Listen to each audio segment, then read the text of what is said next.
Assalamualaikum warahmatullahi wabarakatuh. Innal hamdalillah nahmaduhu wa nasta'inuhu wa nastaghfiruh wa na'udzu billahi min shururi anfusina wa min sayyiati a'malina.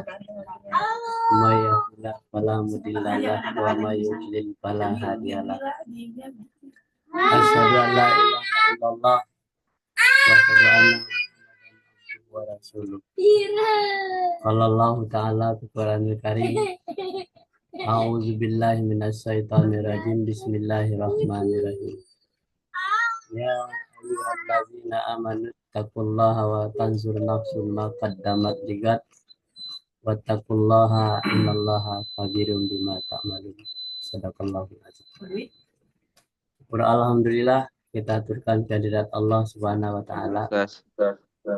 Pagi hari ini kita diberikan nikmat iman, nikmat Islam, sehingga kita bisa melaksanakan kajian pagi hari ini dengan tetap istiqamah, dengan uraian-uraian Al-Quran, sehingga kita paham apa itu Islam, apa itu yang dikatakan orang yang di luar Islam. Nah, di dalam surat 3 ayat 179, A'udzubillahi minasyaitonirrajim. Bismillahirrahmanirrahim.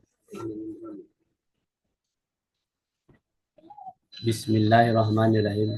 Maka libasarin an yu'tiyahullahul kitaba wal hukma wan nubuwata summa yakula kannasi kunu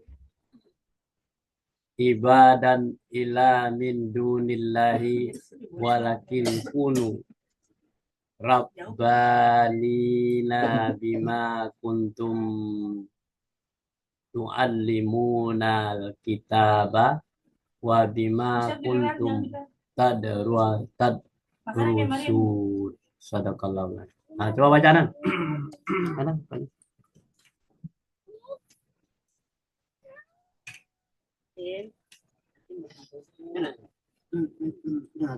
Surat ketiga ayat 79. Tidak wajar bagi seorang manusia yang Allah berikan kepadanya Alkitab, hikmah dan kenabian, lalu dia berkata kepada manusia, hendaklah kamu menjadi penyembahku, bukan menyembah Allah. Maka tetapi dia berkata, hendaklah kamu menjadi orang-orang Rabbani. 208. Karena kamu selalu mengajarkan Alkitab yang dan disebabkan kamu tetap mempelajarinya 208 lebih ini. Rabbani ialah yang sempurna ilmu dan takwanya pada Allah Subhanahu wa ta'ala. Ya. Kita pahami ayat ini ya di surat Ali Imran ayat 79. Tidak wajar. Nah, balik. Ada wajar, ada yang tidak wajar. Yang tidak wajar itu bagi seorang manusia yang Allah berikan kepadanya kitab. Nah, jadi manusia diberikan kitab oleh Allah, hikmah dan kenabian. Berarti hikmah kenabian itu adalah kitab yang diturunkan kepada Nabi, yaitu dituruni dan diberikan pengetahuan kepada manusia yang tadi, hikmahnya, hikmah kenabian itu. Setelah dia mendapatkan hikmah kenabian itu, lalu dia berkata kepada manusia yang lain, hendaklah kamu menjadi penyembah-penyembahku, bukan penyembah Allah.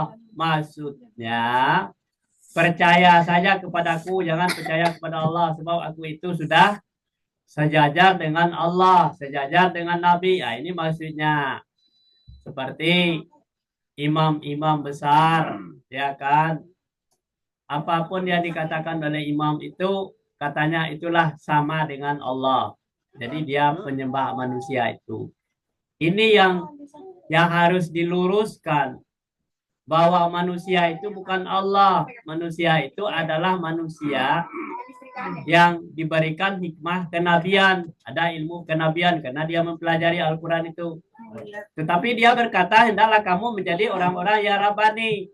Siapa yang berkata? Adalah orang yang menganggap dirinya itu sejajar dengan Nabi, sejajar dengan mengajarkan kitab itu disebabkan kamu tetap mempelajarinya.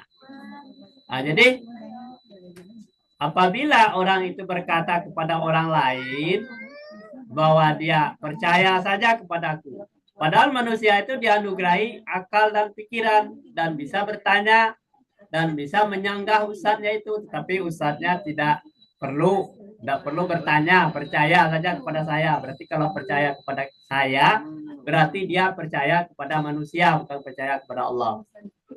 Ayah Rabbani itu adalah orang-orang yang sempurna ilmu itu dan takwanya kepada Allah. Nah, itu yang disebut dengan Rabbani. Nah, jadi kalau ada manusia yang mengatakan seperti itu, percaya saja kepada saya, yang lain tidak perlu baca kitab. Nah, ini kebanyakan membodohi umat Islam. Sebab masalahnya nanti di kampung akhirat setiap manusia itu sudah diberikan perangkat pendengaran, penglihatan, hati dan pikiran itu harus digunakan. Seperti manusia yang mengatakan bahwa dia disuruh menyembah dia, sudah percaya kepada dia. Yang kita wajib kita percayai adalah percaya kepada Allah, kepada Rasul, kepada kitab, bukan percaya kepada manusia. Tidak ada kepada manusia. Jadi kalau ada manusia yang mengatakan seperti itu adalah aliran sesat. Ya. Kita lanjut baca nih. Atau baca tuh. Baca.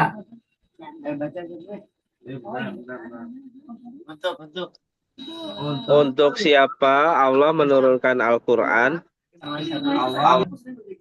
Ya, bagiannya untuk siapa Allah itu menurunkan Al-Quran? Allah itu menurunkan Al-Quran tidak hanya untuk orang Islam saja, berarti untuk seluruh manusia. Kalau orang Islam saja, termasuk orang-orang yang kafir, manusia, atau orang yang beragama lain, menganut agama lain, itu Islam Al-Quran itu diturunkan untuk semua manusia, ya kan? Atau orang Arab saja.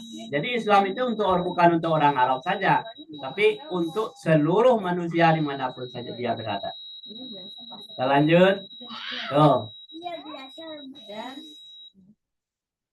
Dan Al-Quran itu tidak lain hanya peringatan bagi seluruh umat. Al-Quran ini adalah pedoman bagi manusia, petunjuk dan rahmat bagi kaum yang meyakini.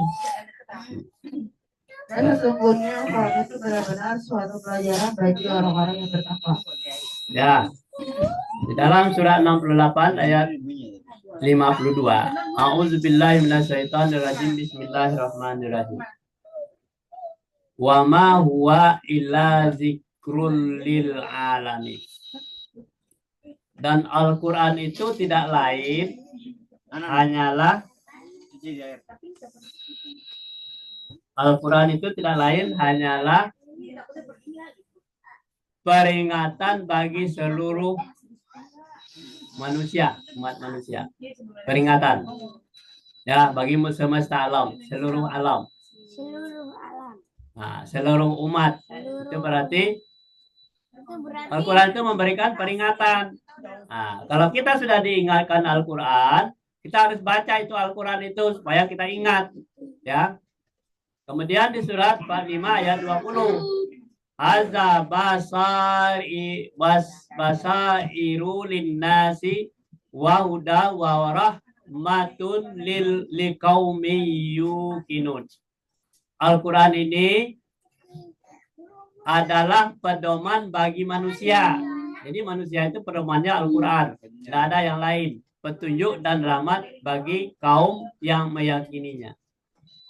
Nah, dia akan dapat petunjuk kalau dia yakin.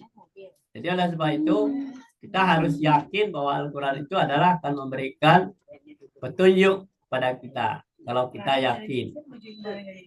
Nah, jadi di surat 69 ayat 48, dan sesungguhnya Al-Quran itu benar-benar satu pelajaran bagi orang-orang yang bertakwa. Ya. Wa innahu latazkiratun lil muttaqin. Ya kan, sesungguhnya Al-Quran itu adalah benar-benar suatu pelajaran bagi orang yang bertakwa. Ya, inilah bahwa Al-Quran itu orang kalau kita bertakwa memberikan pelajaran. Jadi kalau kita mengambil hikmah dan ilmu dari Al-Quran itu dijadikan sebuah pelajaran. Lanjut. Baik.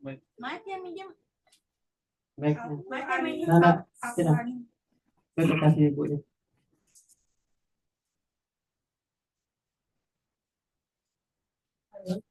Al-Quran ini adalah penerangan bagi seluruh manusia dan petunjuk serta pelajaran bagi orang-orang yang bertakwa. Ya.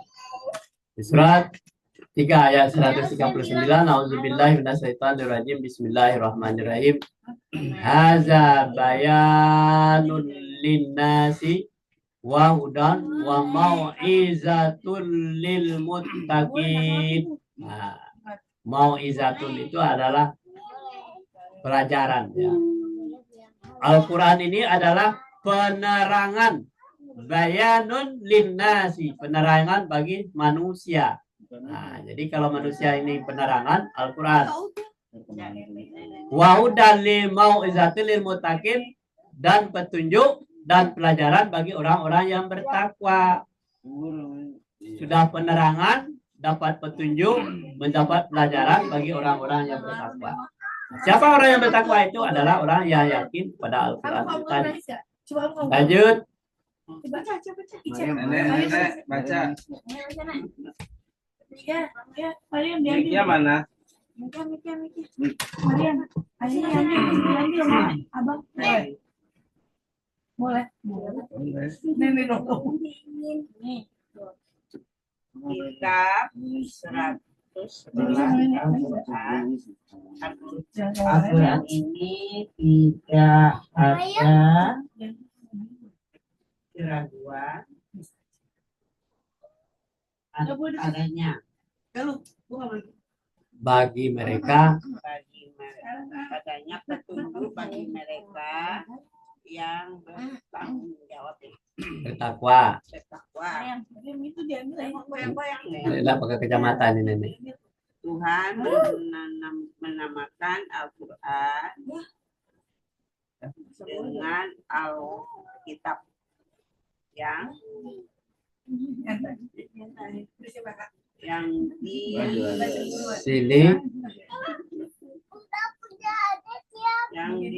yang ditulis sebagai isyarat bahwa Al-Quran Al-Quran diperintahkan untuk ditulis. Surat 21 takwa yaitu memelihara diri dari siksa Allah dan dengan mengikuti segala perintah-perintahnya dan menjauhi larangannya.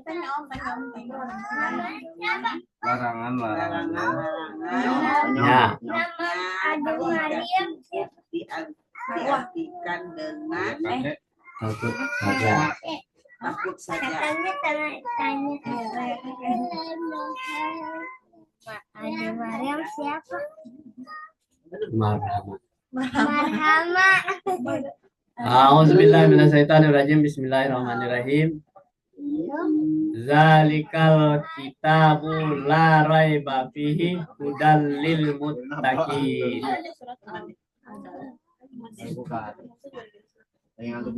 Al-Quran ini, kalau Al-Quran ini yang ada nama kita itu adalah tidak ada keraguan padanya. Kalau Allah mengatakan tidak ada ragu lagi, petunjuk bagi mereka yang bertakwa.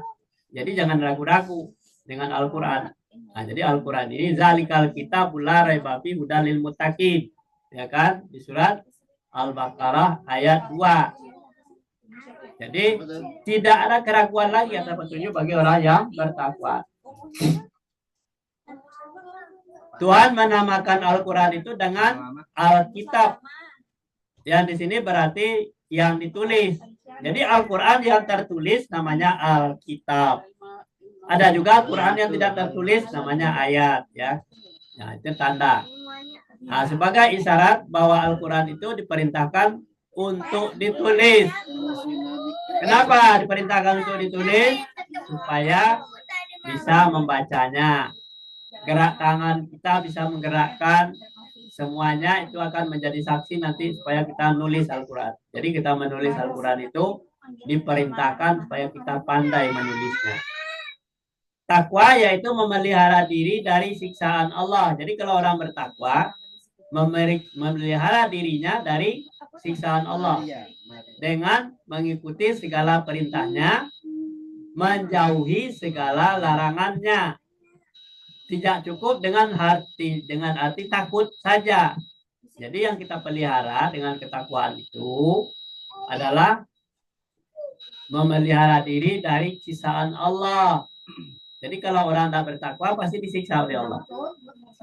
Nah, jadi orang yang bertakwa itu apa pemahamnya? Tunduk, patuh, taat kepada aturan Allah, takut dari siksaan Allah. Jadi kalau kita tunduk, patuh, taat kepada aturan Allah, kita berarti pelajari Al-Quran itu sampai kita paham, baru kita laksanakan. Nah, jangan sampai kita tidak paham melaksanakannya, berarti kita tidak dapat petunjuk. Kalau orang dapat petunjuk, berarti orang bukan orang yang bertakwa. Nah, menjauhi larangannya, kalau kita tahu perintah dan larangan itu. Kalau kita tidak tahu perintah dan larangannya, yang halal dan haram sama aja bagi kita. Nah, jadi tidak ada bedanya. Yang haram dimakan juga enak, yang halal dimakan juga enak, sama saja. Berarti adalah orang yang tidak paham terhadap Al-Quran itu sendiri. Bahwa mencuri itu dilarang, tetapi kalau ketahuan namanya mencuri, kata bohong, ya. Kalau tidak ketahuan, itu namanya kalau tidak ketahuan namanya mengambil. Kalau ketahuan, kata bohong, itu baru mencuri. Nah, jadi kebanyakan orang mencuri tidak ketahuan. Berarti katanya mengambil. Nah, ini pelajaran bobo ini. Bagaimana kalau kita ngambil harta orang atau uang negara diselewengkan? Itu namanya ngambil, bukan mencuri. Tapi kalau ketahuan dan diperiksa oleh KPK, baru namanya korupsi, mencuri. Dapat hukuman. Jadi pelajaran bohong kita harus lestarikan dalam kehidupan sehari. Jangan kita seperti bobo, kalau ngambil dengan mencuri sama aja. Jadi kalau ketahuan, udah namanya mencuri, korupsi, penipu. Tapi kalau tidak ketahuan namanya ngambil. Nah, inilah. Kita lanjut.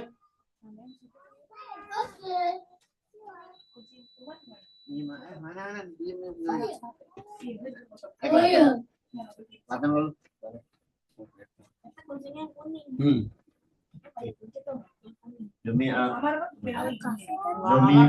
Al-Quran yang sangat mulia, ialah huruf-huruf abjad yang terletak pada permulaan sebagian dari surat-surat Al-Quran seperti Alif Lam Mim, Alif Lam Ra, Alif Lam Mim, Sad dan sebagainya. Di antara ahli tafsir ada yang menyerahkan pengertiannya kepada Allah karena dipandang termasuk ayat-ayat mutasyabihat. Dan ada pula yang menafsirkannya golongan yang menafsirkannya ada yang memandangnya sebagai nama surat, dan ada pula yang berpendapat bahwa huruf abjad itu gunanya untuk menarik perhatian para pendengar supaya memperhatikan Al-Quran dan untuk mengisyaratkan bahwa Al-Quran itu diturunkan dari Allah dalam bahasa Arab yang tersusun dari huruf-huruf abjad. Kalau mereka tidak percaya bahwa Al-Quran dan hanya buatan Muhammad SAW semata-mata, maka cobalah mereka Ya, Kita bisikin lagi. Kita beli sama Mbak. mereka baca. Sini kita nanti kita beda lagi. Ya, di bagian ketiga, apa manfaat mempelajari dan melaksanakan Al-Quran? Apa manfaatnya? Dengan mempelajari dan melaksanakan Al-Quran itu akan mendapatkan kemuliaan dari Allah. Nah, jadi kalau ingin jadi orang mulia, manfaatnya pelajari Al-Quran itu. Nah, jadi manfaatnya adalah menjadi orang yang mulia, pelajari Al-Quran dan laksanakan Al-Quran itu sesuai dengan apa yang kita pahami tadi. Kita akan menjadi orang manusia mulia. Nah, di surat 50 ayat 1 dikatakannya wal Qur'anil mujib, ya kan? Jadi qaf demi Al-Quran yang sangat mulia. Wal Qur'anil mujib, artinya Quran itu sangat mulia. Ialah huruf-huruf abjad terletak pada permulaan bagian dari surat Al-Quran seperti alif, lam, mim, alif, lam, ra, alif, lam, mim, shad, dan sebagainya. Itu semuanya adalah judul Al-Quran yang terletak pada awal-awalnya, ya kan? Nah, di antara ahli-ahli tafsir dengan melihat judul yang seperti itu, alif lam mim, alif lam ra, qaf bin sad, itu ahli tafsir ada yang menyerahkan pengertiannya kepada Allah. Nah, dia tidak mau menafsirkan itu, menyerahkan kepada Allah karena dipandang termasuk ayat-ayat yang mutasabihat. Apa itu ayat mutasabihat? Multi tafsir. Nah, itu mutasabihat namanya. Setiap orang memandang judul surat itu bermacam-macam tafsirnya. Itu namanya mutasabihat. Dan ada pula yang menafsirkan, ada golongan yang menafsirkan, ada yang memandangnya sebagai nama surat. Nah, itu kan tafsir yang lain, ya kan? Ada yang menyerahkan kepada Allah, maknanya ada yang sebut nama surat, dan ada pula yang berpendapat bahwa huruf-huruf abjad yang digunakan untuk menarik perhatian para pendengar supaya memperhatikan Al-Quran itu. Ada yang katakan menarik, supaya menarik saja, supaya orang membaca Al-Quran. Dan untuk mengisyaratkan bahwa Al-Quran itu adalah diturunkan dari Allah dalam bahasa Arab yang tersusun dari huruf-huruf abjad, kalau mereka tidak percaya bahwa Al-Quran itu diturunkan dari Allah dan hanya buatan Muhammad SAW semata-mata, maka cobalah mereka pelajari bahasanya, ya kan? Kita lanjut, sudah selesai ya? Sudah semua? Sampai di sini dulu pelajaran. Kita lanjutkan. Ada lagi. Yang kedua ayat sesungguhnya telah kami turunkan kepada kamu sebuah kitab yang di dalamnya terdapat sebab kemuliaan. Apakah maka mereka kamu tidak memahami? Ya, di dalam surat 21 ayat 10. Ya, auzubillahi minasyaitonirrajim. Bismillahirrahmanirrahim. Laqad anzalna ilaikum kitabam fihi zikrukum Afala ta'qilun. Sesungguhnya kata Allah, telah kami turunkan kepadamu sebuah kitab yang di dalamnya terdapat sebab-sebab kemuliaan bagimu. Jadi kalau kita menjadi orang yang mulia, jangan mencari-cari lagi tempat lain. Baca Al-Quran yang sudah diturunkan itu. Nanti kita akan menghasilkan kemuliaan yang Allah yang memberikan kepada kemuliaan kepada kita berdasarkan ilmu yang ada di dalam diri kita. Nah, kata Allah, yarfa'ullahu allazina amanu allazina utul ilmu darajat. Allah akan mengangkat manusia itu berdasarkan ilmu pengetahuannya. Jadi pengetahuan itu dituntut, dicari, bukan hanya didiamin aja. Al-Quran dibaca, dipelajari. Al-Quran itu hanya dibeli saja, ditumpuk, dirak buku, kemudian tidak pernah dibaca, tidak akan dapat kemuliaan. Jadi Al-Quran itu harus dipelajari, dipahami informasi yang ada di dalamnya. Baru kita menjadi orang yang mulia. Jangan kita ingin menjadi orang yang mulia tetapi tidak mengerti apa-apa terhadap apa yang diperintahkan Allah dalam Al-Quran itu tadi. Maka apakah kamu tiada memahaminya? Nah, dikatakan, apa kamu tidak ngerti juga? Kemana otak kamu? Bahwa Al-Quran itu adalah untuk mengangkat orang menjadi mulia. Ditanya, apakah kamu tiada memahaminya? Nah, kemana otakmu? Sudah diberikan peringatan oleh Allah, Al-Quran itu akan mengangkat derajat manusia menjadi manusia yang mulia. Ya, sampai di sini dulu kajian kita pagi hari ini. Mudah-mudahan mendapat rahmat dari Allah Subhanahu wa taala dan kita tetap istiqamah untuk mempelajari ayat-ayat Al-Quran itu ya minimal lah setiap seminggu 2 kali kita pertemuan, tetapi di rumah masing-masing kita pelajari. Wabillahi taufik wal hidayah. Assalamualaikum warahmatullahi wabarakatuh. Waalaikumsalam.